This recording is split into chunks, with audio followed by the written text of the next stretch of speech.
lot of good things, a lot of guys learning, a lot of situational football, a lot of veterans that are teaching the young guys. Been very pleased. Work ethic's been good. Practice has been pretty physical.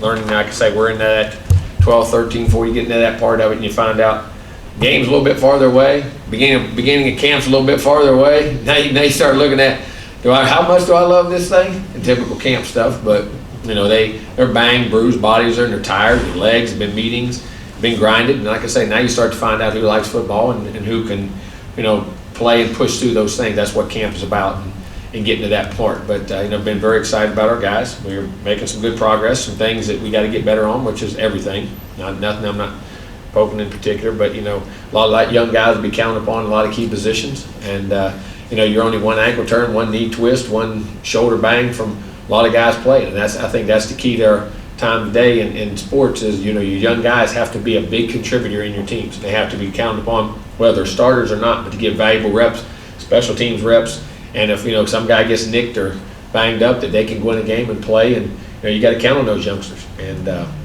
that's the challenge. And right now they're, like I say, it's a little bit different. This practice is a little bit different than they had in high school, and guys was good, not only as good as them, but the grind of it and the mental grind of it, and the large volume of capacity, whether it's offense, defense, you have to learn, and then how much situational, we pound into situational football, and how you capitalize on those things, and how you got to think, and on that call, on that down and distance, it's one way. On that call, it's down and distance. And then reminding themselves daily of that. It's been fun. I still love it. Like I say, young guys, you push them and challenge them, but it's fun to watch them learn, watch them grow, and we're getting to there. Our young guys are doing a really good job. Like I say, I'm very proud of offensive, defensive guys we recruited and how they're playing. I think the older guys are doing a good job of keeping them under their wing and coaching them and doing it. And practices have gotten good and heated and intense, and like they should be. So we've got to keep pushing through to our last scrimmage on Sunday, and then start getting ready and what we're trying to do. But we got a lot of young guys that I'm proud of, and older guys, so team progressing nicely. Left David, and then to the right Brent. Jimbo, you mentioned the young guys. Look like a guy like Bryce Foster. How's he looking out there? Great. They're playing well. Those young linemen, man, we didn't miss on any of those guys. I like that group. I really do. I think they all have potential. And I think Bryce is one of the guys I think has a great chance to contribute very early because of his physicality. How his physical nature and how well most guys that are freshmen aren't built like that, and aren't that strong coming in. I've been around quite a few of them, and those guys all turn out to be great players. And but he's doing a good job, and he's very intelligent. And the other thing, he's very intelligent. He picks things up very well. To the right Brent, and then to the left Travis. A-Chain told us when he's in foot races, he sees to his left or right and a guy in a green jersey. In other words, Haynes King. So he's losing. If he can see guys around him, that means they're ahead of him. That means he's low. You mean the chain is loafing because somebody's outrunning him? Huh? He said see, short people like that, real short people like that, they have that problem. They loaf like that sometimes. So who is the fastest? A-Chain says he's still the fastest, but I want a really long way of asking you about Haynes King's speed as well. That's what. Yeah, he run. Now, Haynes can run. If Chain wants to run, he can run. You can get into that all you want. The chain can fly, but and here's the thing you gotta realize: football's not a 100-meter dash. Football's a 15, 20, 25, 40. Those acceleration things, it's hard to get separated. Some of those guys got burst. We got some guys that got great accelerations and things like that. But yeah, he can run. Haynes can run. And what caught your eye about A-Chain, outside of the obvious, outside of the blinding speed, when you were recruiting him out of Marshall High School? The unbelievable productivity. The long runs, but he did things. I'm gonna tell you what. When you watch film on him, you go, okay, that's good. That's good. He looks so smooth. I didn't realize how. I watched the film. I said, this guy can run. Then I saw his track times. I said, wait a minute now. Those track times are world class. Sometimes, and I've coached some guys that were, world class guys. Quite a few. Matter of fact, been fortunate in my career. Some of the top sprinters in the world today and past, and he was so smooth doing it, you didn't realize. And of course, he would in football, if he got ahead, he didn't have to go run, 10 flat. Because he was still going to score. But the thing about him that amazed me is usually guys like that, sometimes with track guys, that's not always true, and I say track guys, but they're a little bit out of control or there's some unnaturalness to him. He was so natural and smooth that he made it look easy. You didn't realize how fast he was. And the other thing was the toughness part. I mean, he would block you, he would hit you, he would break tackles. He made you miss so easily, you know what I'm saying? There was a smoothness to him, and then he had great ball skills. I mean, it really was. And then, and to be honest, as good as I thought he was better in person. He really was when he got here. And I'm not, but he's got a chance to be a really good football player. I mean, he really does. Down front left, Travis, and then to the back, Justin. I'm all the short analysis. I'm having to reassess my life. I know. So, what between the two guys? I know we ask a lot, but where are we kind of right now in the quarterback battle? What have you seen? Is there anybody who's kind of We're going back and forth. They each get your shot with the ones, and in practices and scrimmages and things we go. And I've been pleased with both guys. Both guys have made a lot of progress, taking care of the ball for the most part pretty well. Occasionally, you know, they'll throw a pick every now and then, but I want them to. You can sit there and say don't throw picks, and then you don't make any plays. You got to take chances. You got to throw balls. And you got to find out what you can and cannot do. And I've been very pleased with that. There's been a lot more big plays than there has been in those situations. So decision making is getting better, controlling the game, understanding how to communicate on the field with the players and the demeanor and the body language and all that stuff. That's just as important to me as the other parts of it. And you start getting those things when you start getting comfortable in what you're doing. So that means in knowledge of what's happening. So they feel very comfortable out there. But I think both guys are making progress. We'll make a decision, you know, here. We'll have to make one here relatively soon. But I've been very pleased with both guys. And I think both guys have had a good camp. And then with Hez Jones a little bit banged up? Yeah, he banged his shoulder. He banged his shoulder, just fell on one and on a pass in a short state, just fell on his shoulder and banged it up. And I mean, we think in a little bit of time he'll be back. I don't know exactly, but it shouldn't be long time. Thanks. To the right, back behind the lights, Justin. Hey, Coach, the back here, TV Go ahead. row. The Florida game was on last night on ESPNU. I was watching it. That drive, and you're down 28-17, backed up in your own end, and you just ran the ball all the way down the field. Mm-hmm. Long story short, I guess the question is, that kind of seemed like that was your identity for the rest of the year. When do you know in fall camp what your identity of this team Well, I don't is? know if you ever. I mean, you got to get to games, how guys play when the lights are on, and can they handle those situations. That, you know, and it's funny in that game we had a plan to run the football, and they were scoring, and we had some things in the passing game were working, so we stayed hot with them, and some things they did. We changed our plan a little bit to. We thought we could go, and then but we wanted to get back and run the football and settle things down. And then we started having success with it, and you know it went really well. But you know, we're going to have balance. We're going to try to throw it. We're going to run it. We're going to be all the things necessary. And you got to give guys an opportunity to find out who you are.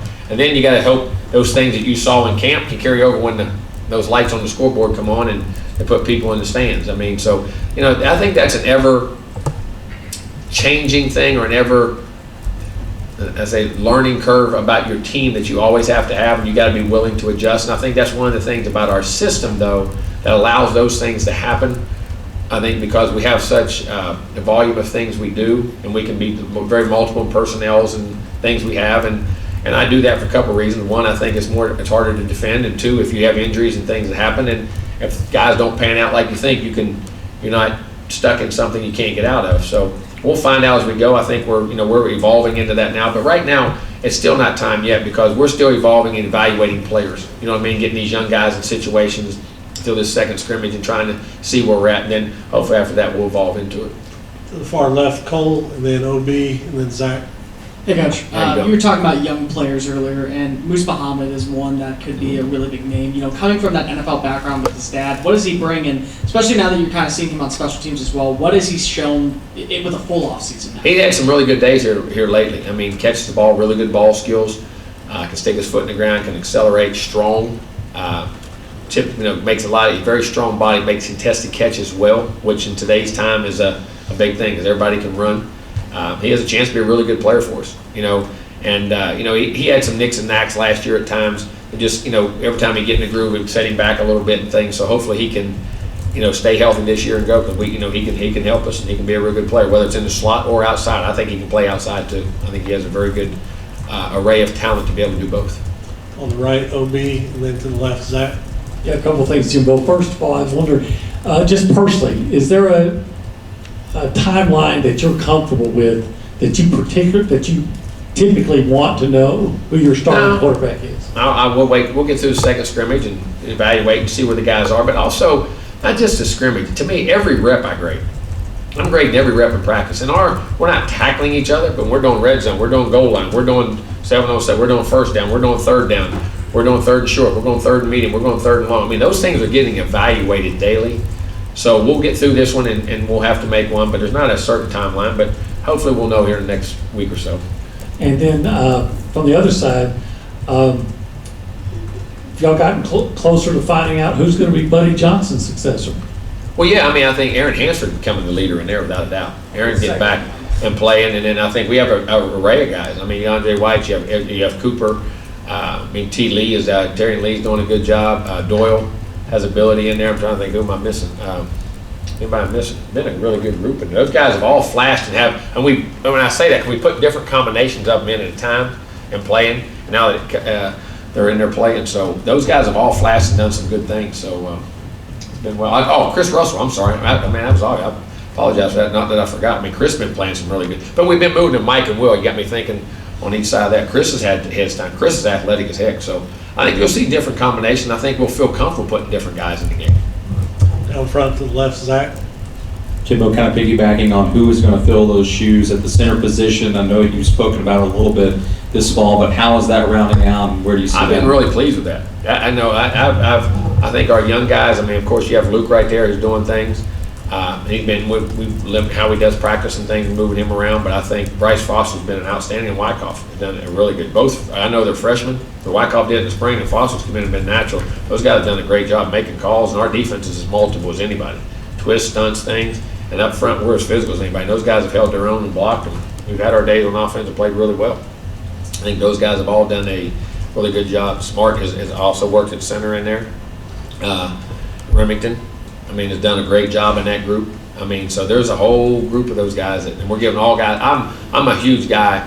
I had something I had to say. You learn from your past. One time in camp, I went through 6 centers. We went through 6 centers in camp, and the guy who snapped ended up being. He finally got his first rep on the Wednesday before we played on the Saturday. That was the first time he got a rep one year. That team also played in the SEC championship. Believe it or not. So I mean, it can happen. So I've learned that you're going to have enough centers. We repped a lot of guys at center and played them and forced them in there, but I've done a really nice job with knowledge of what's going on. So I think all those guys have a chance to be really good players in there for us. Right side, Brent, and then to the left, Cease. Got time for a You couple got some more. good news with the return of McKinley Jackson. Wanted to ask you Yes. about that and how much he can help what's already a really good defensive line. Oh yeah, I mean Kinley's an outstanding guy, and he's practicing with us and great. I mean, does a good job, plays hard, and playing really well. Was So there it's great. something prompted his return? Well, I mean, that was the status of the school, the things that are going on, the situation, and we can't talk about it or say anything about it, but at the same time, those are all things that aren't checked off by us, they're checked off by the school and the other people. To the back left, Cease. Talking about formations and personnel, how do you see your fullback evolving with this team? Well, I mean, we have different guys. We can move tight ends in there. We have Jacob Grant, who does a good job coming in blocking. Even as a long snapper, he does a good job on blocking situations and can catch it out of the backfield.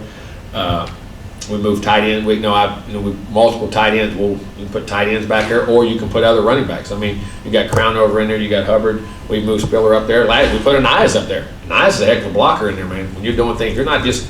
But even Jaiso right down the middle. He has a knack for doing those things. So our 2-back situation, we have multiple guys in that group that can get in there.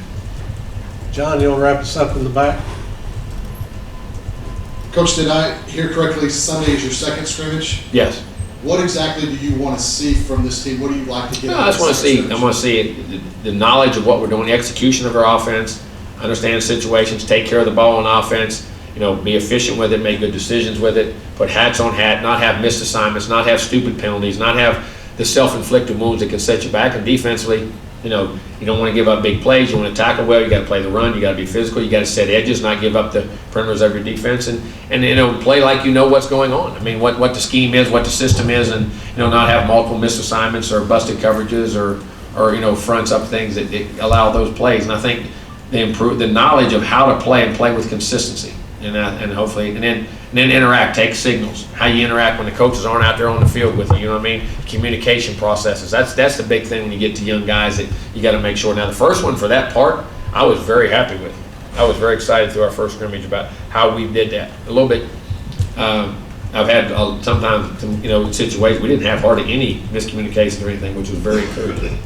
All right, Coach, thanks for your time. Thank you.